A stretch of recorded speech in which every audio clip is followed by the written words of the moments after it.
Welcome to the final round of the 2009 Nitto Tire United States Touring Car Championship. Joining us on this beautiful October morning is Jeff and Jennifer in the paddock. Jeff, can you believe it's race number 7? This is over. We don't get to do this anymore after this. U.S. Touring Car Championship. I know. Gotta wait till next year. Alas. I wonder how Becky's doing. I hope next year. How's our contract going over there? We're signing up for next year, right? And the trailer? Okay, good. I want to make sure. A trailer? Can we get a trailer this time? We've been begging that for 2 years now. I know. They're going to get that, yeah. But Jeff, I mean, this 2-hour endurance race. I'm so excited. It's a little bit different format now. Like I said, it is a 2-hour-long enduro. Pit stops are going to matter. Tire changes. We're even going to have some driver changes. So that's going to be a little bit different there. Yeah. So we got tire changes, driver changes, and fuel stops, and a 2-hour-long race. Most of the races have been a half an hour to 45 minutes. Right. This is more than double what these cars normally run. So the strategy is going to be anything. There's not a requirement for a pit stop. If the cars can do 2 hours with no gas, let them run. So it's going to be a lot of strategy. Do you back off and maybe back it off a little bit, save some gas, and try to make it 2 hours? Or do you just back off as much as you can, do a splash and go? Sure. Do you change tires? I mean, it's going to be a really great strategy race. Well, and when you think about it, too, the fuel efficiency of these cars, I know that they're constrained to only have stock amount of gas on board. Correct. So if their fuel tank is typically 13 gallons, that's all they get.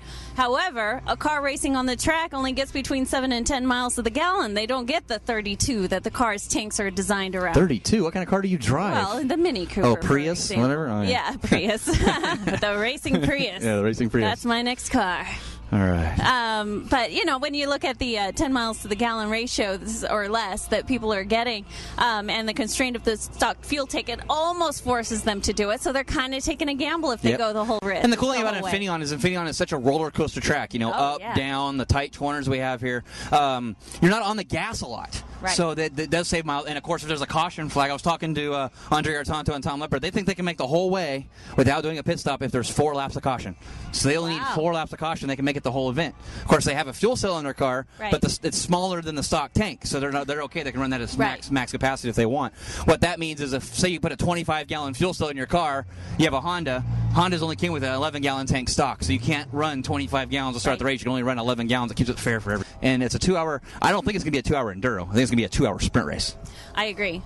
These drivers are really programmed to sprint race mentality. I just really, there's been a lot of talk in the paddock about, conserve the car, go easy. I just don't see these guys doing it. But you put race in front of anything or behind anything, it's going to be a race. Yeah, and unfortunately, that's the way it's going to happen. Absolutely. That's the way it works. So we'll see what they do here. It's only a one-day event here, only on Sunday. So it's they had practice qualifying. We only did the 1 qualifying session versus 2. So a lot of things are different for this race. Right. But it is that special 2-hour-long race format. So we'll have our qualifying session here a little bit later in the day, and we'll see how those cars do. And then, of course, the race goes from 3:25 to about 6:30. So it might get a little dark. We'll see if these headlights have to come on or not, too. So bring in just a whole other element of the series. So it's going to be a great race, a great series as well. We'll have to see what happens after qualifying. Absolutely. Thanks, Jeff. Well, with qualifying complete, we're going to rejoin Jeff and Jennifer down in the paddock and see how the drivers did and what are the results. So, Jeff, we were just reviewing the qualifying results. Yeah, we had a qualifying session. Just one this time. Just one. Just one. And once again, we've got Andy up in the front. Who knows if he'll keep it there? I know that he's your favorite, but we got Curt right I promise not to talk about Andy this race, so I'm not going to say nothing about that car at all. I'm not sure if there's anything you can do to influence anyway. I know you tried the Lucky Socks. Six second-place finishes this year. Oh, my goodness. Which is good. He hasn't finished lower than that, but he hasn't finished higher than that. Miller is fourth than Miller. Right. And finally. we've got Pete, who is looking really fast again. Yeah, Pete, of course, winner at Miller Motorsports Park. Yeah. Or winner at, last race at Thunder Hill. Yeah, and he's got that naturally aspirated Honda that's going to be really fuel efficient. He's got an experienced team. Yep. He's used to the endurance race. Yeah, they were a long-time Enduro championship with their old Mazda RX-7, so that team the MBO Motorsports team is multi-champions Enduro, so they're definitely used to this whole Western Endurance Championship racing. Yep. Curt Simmons, no surprise that he's fast. Yep. He always is. Yep. And also a lot of experience. Speaking of which, there goes our Pete Bovenberg now. So our current grid, we have Andy Chittum once again in the DTM Motorworks Le Mans karting BMW on the pole. Curt Simmons in second place in the Stevens Creek Dodge Cornwell Tools Dodge SRT-4. And then with Tom Lepper driving the Chevy Cobalt this time with teammate Team Cobalt California Red Zone Performance Chevy Cobalt, not Acura TSX. Right. So, and a little unique thing here is it's a 2-hour-long race. Tom's going to start the car, run for an hour, and then they're going to do a driver change at the pit stop. That's what I hear. And Andrie's going to get in the car and then finish off. So they're allowed to do that because they are a team. Right, absolutely. Now, we have several other teammates out there. Do we foresee a lot of driver changes? Well, they had the team of Matt Young and Tony Mack? Tony Mack, there we go. I had to look at his cards right there. So, yeah, Tony Mack and Matt Young. So they are teams. They're allowed to do a driver change. I think I talked to them earlier. They said they're not going to. I think Matt's just going to run the whole race. The other team was Pete Bovenberg and Dave Brown. Dave's not here this weekend, so Pete's going to do the whole race. Okay. And I think that was pretty much it. You had to have your teams declared before the event if you wanted to race with a teammate. So, and the little unique thing with the U.S. touring cars, you could have a teammate and you guys can run together or split cars and split time. So it works out pretty good.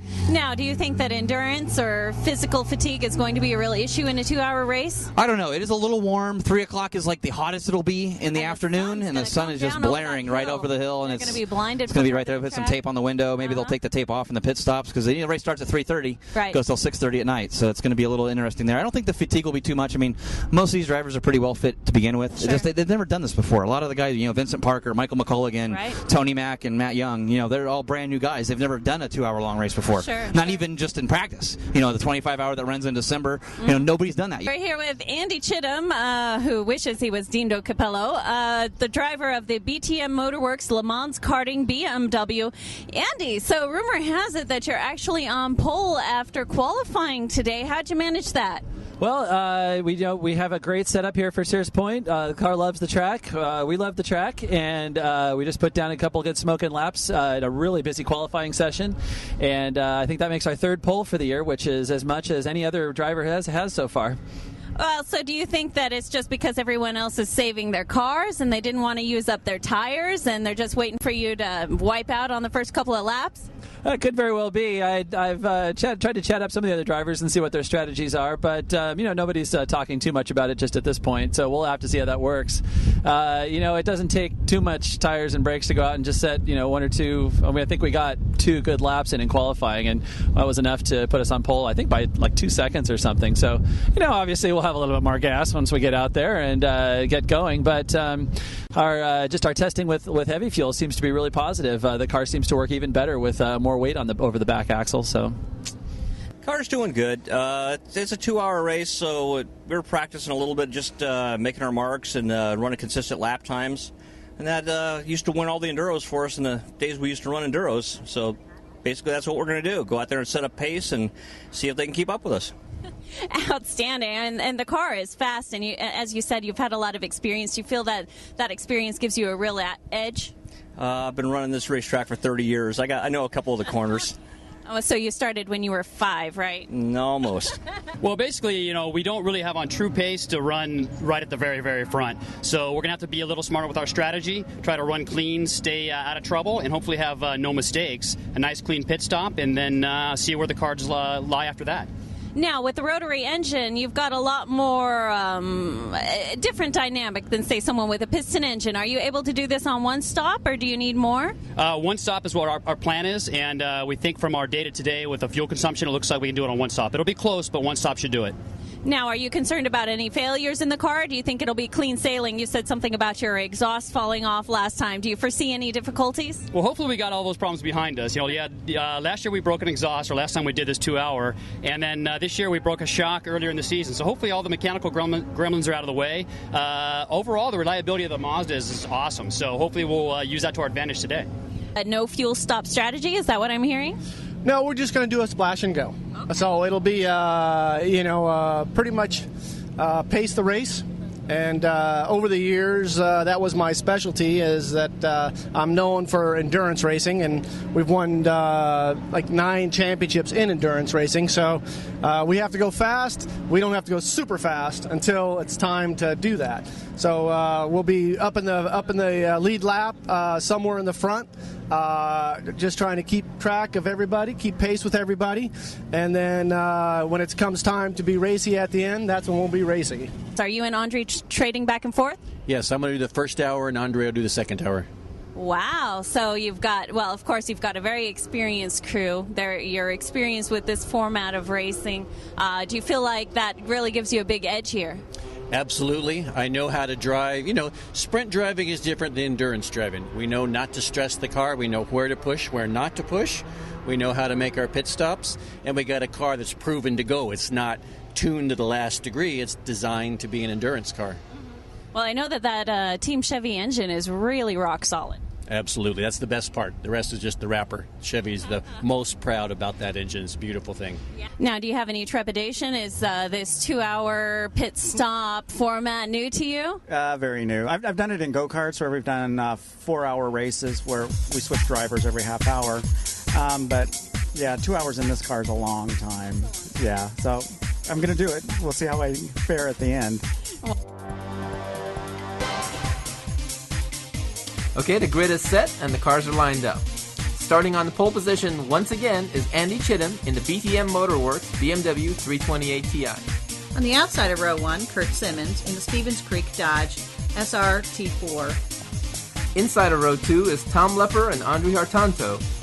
These guys are teammates, they're leading the points. They're in the Tom Lepper Associates Chevy Cobalt SS today. On the outside of row 2, Pete Bovenberg in the MBO Racing Honda Civic Si. Inside of row 3 is Michael McCulligan in the Idemitsu Oil Mazda RX-8. On the outside of row 3, we have Vince Parker in the Bay Bridge Motors Mini Cooper S. Inside of row 4 is Tony Mack and Matt Young in the Speedy Oil Change Acura Integra Type R. Outside row 4, we have Nikki Tam and RJ Reeves in the Accutech Acura Integra R. Inside of row 5 is Rich Wu in the GoGoGear.com Acura Integra Type R. And rounding out our top 10 is Tommy Lowe and Paul Coe in the Midnight Performance Acura Integra. We have our cars out on the warm-up lap. Now, as Jennifer and Jeff had mentioned before, this is a long format. We've got a 2-hour race that we're looking at. We're looking at a rolling start. This is completely different from our format that we're used to. And our drivers are going to be concerned about strategy. Yeah, well, this is a rolling start, and one of the things that usually happens when you change things is something goes wrong. So let's hope there goes the start. Let's hope nothing goes wrong. So These drivers are used to standing starts. So looks like everybody got through turn 1 clean and turn 2. Now here we go. And Curt Simmons managed. Andy usually gets a great start at the standing starts, but Curt Simmons managed to get a great start and is now leading Andy. Andy usually likes to launch hard in the rear drive, but he can't do that with the rolling start. So. Well, you're right, and it certainly was a clean start on that race, and the rolling didn't seem to affect them at all. But starting out strong, but strategy with the 2-hour race, it's going to be big. Andy doesn't, is in second place right now as we go back and see from the start back from in-car from Curt Simmons' car. Andy's strategy should now be, okay, I'm in second, that's no big deal. Just stay with Curt, and you never know what's going to happen 2 hours from now. So as long as he can stay on the Curt's bumper and maintain his speed, he should be okay. You never know if somebody's going to have a problem down the road or some issue. Here we go, we're on board Michael McCulligan's car now. We see, look at Tom Lepper in the Cobalt there. He almost hit the wall. He had to back out of it a little bit. But, things could go wrong, and lap 1, turn 1, or the last lap. Looks like Vince is in front of him too, so Vince got a better start than Michael did on our rolling start. But that again doesn't mean anything. We're going to see how it plays out as they go around here 2 hours. Well, keep in mind that Vince is going for, this is a very important race for Vince because he's trying to clinch the championship for the Duplicolor Top Rookie of the Race Award. That's right. And the 3 people that were in contention were Vince Parker, Michael McCulligan, and the team of Tony Mack and Matt Young, who are in the Acura Integra, the Speedy Oil Change Acura Integra, who I believe at this point is right behind. So the 3 top Duplicolor top rookies who are fighting out for that. Are 5th, 6th, and 7th at the moment. Whoa, there you go. You were right about that. There goes Tony. He just took that turn right away from Michael. Yeah, well, we were just speaking about him, and there, there he just went by. So you see how critical it is for these. That's right. Now we're actually in car in Tony's Acura. Let's see how that plays out for him. He's right behind Michael here. Yeah, he's right behind Michael, and so we're going to hopefully catch the pass and see how he made the pass. But he's kind of he is knocking on the door. Yeah, he's lurking. He's waiting for the RX-8 to have a little issue so he can get by. But so it's it's one of those things where you gotta want to be ahead. You want to put distance between yourselves and others, but it's a long race. You don't want to take any chances. Well, you certainly don't want body contact now. This is when you're going for something like the Duplicolor Rookie of the Year. Good points. This is what you need. Point after point after point, and getting out the first lap is not going to. And body contact could not necessarily knock you out. It could be something as simple as you get a body contact and you have a tire rubbing. That's going to necessitate a pit stop, and that's ruin everything. So that's right. Now let's talk about pit stops. What's the requirement here? They aren't required. They could go the entire race without stopping. They could make a 2-stop, a 1-stop. Every driver, different strategy. I think the race director made a great call by saying that by deciding late that the rules are open, you can do whatever you want. And from a fueling standpoint. As far as the fueling standpoint goes. So if you feel like you can... what do we got going on here? Whoa! Bovenberg, Pete Bovenberg in the MBO Civic was doing so well, and now looks like he's had his day done. Engine trouble here? Do we have a... Yeah, it looks like the smoke is gone, and right behind him you see Tony Mack and Vince Parker going. That is just limping back to... But now, look at... Tony Mack has passed the RX-8, and now he's knocking on Vince Parker's rear door there. That's... Tony is and Matt Young. Those guys are for rookies. Now. For rookies this year, as this their first season with United States Touring Car, the improvement has you can see it here. Well, keep in mind that unlike Vince Parker, who's a rookie to the series, but he's had plenty of experience racing karts and other stuff. Tony Mack and Matt Young, this is their first year of racing anything. Oh, so this is the first. And here he goes. They're going for the pass. Is he going for the pass? Is he going to get? Oh, not quite. Not quite. Going to shut the door. Oh. Nice move by Vince to allow him a little room and not give him a little room. He got it. He took it here. Nice move. Very nice. Very nice driving together with our drivers throughout the years. They understand what the other driver does and is capable of doing. You don't want to just shut the door and say, this is my corner, because it may be your corner, but you know what? When you're out and your car's broken, what are you going to do then? What are you going to do? File a protest is not going to fix your car. That or was a very nice pass from both drivers' standpoints, I'd have to say. Definitely. Sorry for Vince, but...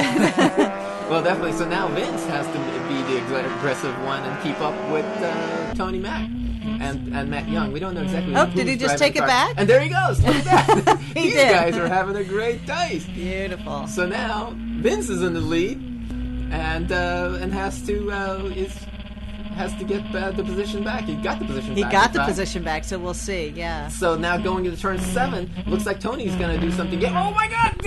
Oh, the big crash! Oh, what were we just talking about? The big crash. We did. Now, was he hit from behind? Oh, yes! Look at that. There's another car hit him from behind under braking. And the radiator's busted. You can see the water leaking out. Oh no! That's just unfortunate. He was doing. This was probably his best race of the season. He was doing so well, looking so strong. Looks like he got tagged a little bit from the rear end and shot him off to the left into the wall, and that was it. I do like how fast the safety crew got there. Boy, these guys. Well, I guess if you're going to crash, you should do it right in front of them. Yeah, that was nice. So now we have 2 guys out. Now we have Bovenberg out with mechanical, and we have Matt Young out. And in the meantime, getting back, looking at the front, we have still the same 2 guys, Curt Simmons, and leading. He's lapping cars already, and with Andy close behind. He is on his tail. So far, Andy has been able to do what we talked about. He's been able to look at that. Get a little close. He's been able to keep up with Curt Simmons and to see what he's done. That's a perfect strategy. Keep up with him and just let here we go. We're going for the pass. Did you see this? No. This was the pass we saw earlier. It is. The pass we saw earlier on the lap car. I see. Okay. And he's right behind at the moment. But this would be really nice to see because Curt is looking really good. And well, there goes Andy. I thought so. So yeah. Andy, he waited for the opportunity, but now Curt looks like he's going for it. Yeah, but because of the yellow flag at turn 7 due to the Matt Young incident, Curt could not. I think he could have gotten that one. Had it been a green open course, he could have gotten it. But at the inside, he would have had that turn. But he backed out of it. Very smart on his part too to also stay out of trouble. But he backed out of it, so it worked really well for Andy. He couldn't. Flags are yellow flags, and it's very important that you don't pass any of your competitors during a yellow like condition. But even more important than that, if you were right on top of the safety crew, taking care of another car and make a pass, that's like double Well, bad. I wonder if Andy knew what he was doing, and he knew the yellow flag was there, so he knew that as long as he completes the pass, and he doesn't have to worry about the straightaway, because then Very, very possibly. Now it looks like Kurt's taking it back here. So that was no, not quite. Sorry, I thought he had it there, but this tells us that's probably just a local yellow. So the yellow is only at the condition or at the location of the incident. Well, now the key here is to have patience and have Kurt. Now the shoes on the other foot. Now Kurt's turn to follow Andy and just pace him to the finish. Well, you're absolutely right about that. Andy did that. Finally made a clean pass. Got up there, and he's now in the lead. Now Kurt needs to kind of keep on his bumper and just look for one of those opportunities that he can get that clean pass in that he needs to get back in the lead of this race. Yeah, definitely. I mean, there's no point. Oh, he's going for it. He's going for it. Oh no! Man, what happened? Did he lock it up? I guess you can forget about being patient. Oh, geez. Kurt doesn't know patience. He wants it now, and he wants it. So here we go. From the outside. Different view. Let's see what's going on here. He tries to get him underneath turn 4. Goes oh, he locks it up. Locks it up there. Didn't have the nose in far enough, and just tapped Andy out of the way. Let's see. Well, Andy looks like he's restarting, so this is good. He lost some spaces. That's unfortunate, but restarting's good. He's still now in. He's way back, and Kurt's just gone. So that's true. Reverse angle there. You see, he just wasn't in deep enough. That's unfortunate for Andy.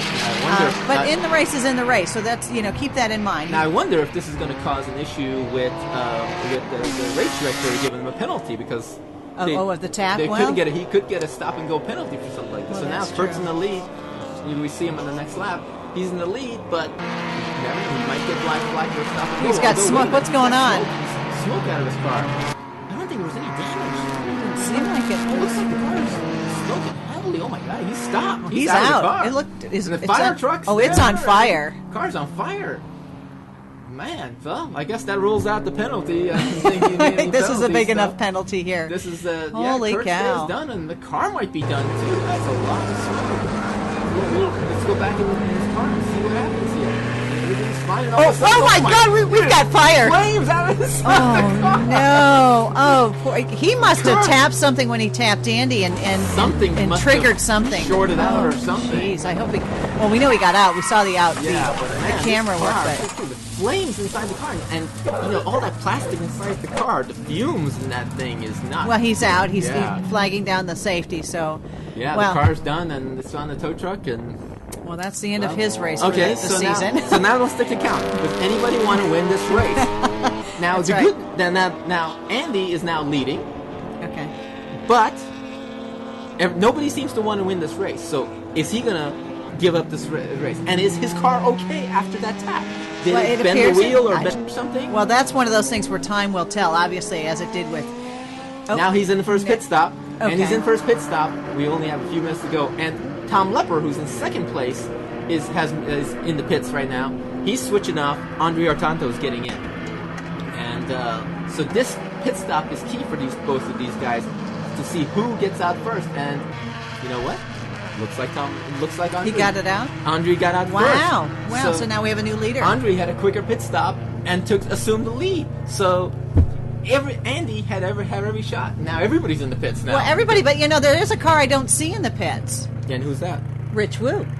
Rich Wu has decided, word has it, everybody else is decided on going for a one-stop strategy. Logical. Wu has decided to go for a zero-stop strategy. He's trying to do the whole 2 hours with no thing. And his crew is telling me that it's going to be close. They are very happy with the full course yellows they've had, mostly because of these incidents on the track. Well, that's going to save him gas, so that's true. But they need one more full course yellow, hopefully, before the finish to be able to make it. Because right now, with only a few minutes to go before the finish line, Rich is reporting that his car's almost out. It's going to be very close. Well, we're on the last lap now, and looks like Tom Lepper and Andrie Hartanto have this race in the bag. I think you're right. The patience and just being... Strategy. Clean driving. Right. That's why these guys are the champions. They're going to close the season off with another finish, another win, and they're going to clinch the championship. Well, they've already clinched the championship, but they're going to clinch it with an exclamation.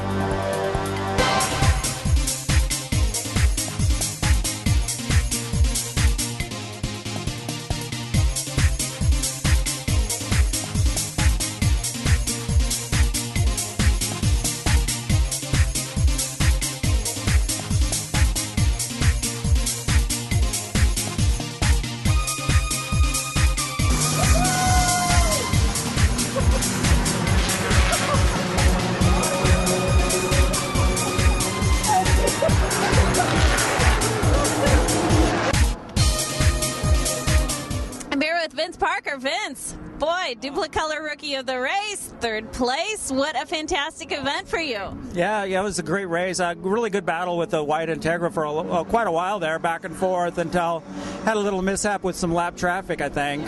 But yeah, we were battling good. It was between 3rd and 4th there at that point because Pete had already fallen out and the other car caught on fire a little bit. So we were battling for 3rd, so it was a good fight. On the start, I got inside of Michael, and then I never saw him again. So he was back there somewhere. But I think we've proven time and time again this year that no other team can stamp their mark with authority and consistency that we can on 2nd place. Really kept the car in good shape for you. Looked like the car did well. The car is awesome. Tom drove the first stint. He did a great job. He got the car in 2nd place when he started 4th. So from then on, Tom gave me a good car, and I just were able to do a little better than Andy, and I'm still in cloud 9. This is unbelievable. Are you ready now? We have ready. Closed out the track. We closed it down. Look at this. It's dark. How's this for U.S. Touring Car? Tires U.S. Touring Car Championship, the 2-hour endurance race. Boy, was there a lot of action. I'm tired just from watching it. A lot of action. Same result for Andy Chittum, though. Consistency. I got to rag him on that a little bit. Yep, very consistency. Oh, my goodness. We're going to have to put his name on the 2nd step. Got to give a big congratulations right now to the team of Andrie, Hartanto, and Tom Lepper. They did that job. Championship this year, great 1st place. Job. Yeah, we're in their actually pits now, so we got the light. The race went on into the dark, and of course, U.S. Touring Cars have to have lights, so that wasn't an issue. That's but right. We thought we had no standing start. We had rolling start this time. We had a 2-hour-long race. We had pit stops and racing into the dark now. So we had driver changes. Everything was different. Everything was different. So it should be an exciting next year. It was definitely an exciting year this year. I mean, even with having them win 5 races out of the 7, it was just the competition we had. We had qualifying at the last race at Buttonwillow was only 1,000th of a second over 2 combined sessions. I mean, you can't get any closer than that. You can't. There's no way at all. It's just the way. I mean, the competition in this series, the way the series runs, is just phenomenal. It's just a better. I don't think there's a better series in the country. Well, and the championship being up for grabs until the last race of the season. Really, that's fantastic. Talk about the last lap too. I mean, anything could have happened if Andy would have won and Tom would have broke. They had to finish 3rd no matter what because there was the amount of cars made the points higher, so they had to finish 3rd no matter what. So the car could have ran out of gas. I mean, anything can happen. A flat tire, and they finished 4th, and then Andy wins and gets the championship. Yep. So really want to thank all the sponsors that continue to support U.S. Touring Car. We'll see everybody back again at our banquet at Le Mans Karting in Fremont, also a U.S. Touring Car sponsor. Thanks for joining us. Tune in again next time when we'll bring you another exciting episode of Final Drive TV with the latest news from the world of cars. For more information and to view complete episodes, please visit us at finaldrive.net.